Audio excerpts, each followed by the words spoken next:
মাননীয় স্পিকার, জুয়া প্রতিরোধ আইনের যে বিলটা মাননীয় স্বরাষ্ট্রমন্ত্রী কর্তৃক আনিত, এই বিলটি আমরা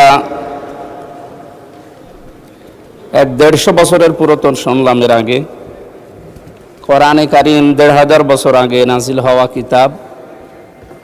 এই আয়াতের ভেতরে সূরা মায়েদার 90 নম্বর আয়াতে মাইসির শব্দ দিয়ে আল্লাহ রাব্বুল আলামিন এই জুয়াকে শয়তানের কাজ বলে অভিহিত করেছেন কোরআনে।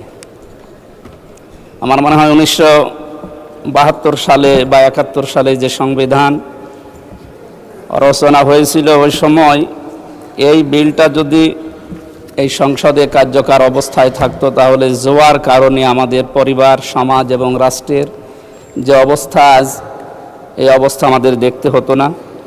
এর পরবর্তী শব্দে আল্লাহ রাব্বুল আলামিন কোরআনের আয়াতের ভেতরে জানিয়েছেন, ইন্নামা ইউরিদুশ শাইতানু আইয়ুকিয়া বাইনাকুমুল আদাওয়াতা ওয়াল বাগদা ইলা আখিরি আয়াত। শয়তানের যত কাজগুলো কোরআনে বর্ণিত আছে, তার ভেতরে একটা অপচয় এবং এই জুয়া। এখানে 4টার বিষয়ের ভেতরে 2 নম্বরে জুয়ার কথা আছে।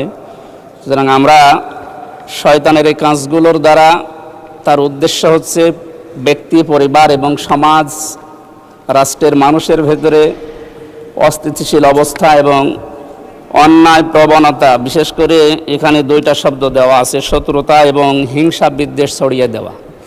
আমাদের এই সমাজকে মুক্ত করার জন্যে কোরআনে কারিমে বর্ণিত যে নিয়মটা দেওয়া আছে, এই নিয়ম ফলো করার জন্য আহ্বান জানাচ্ছি।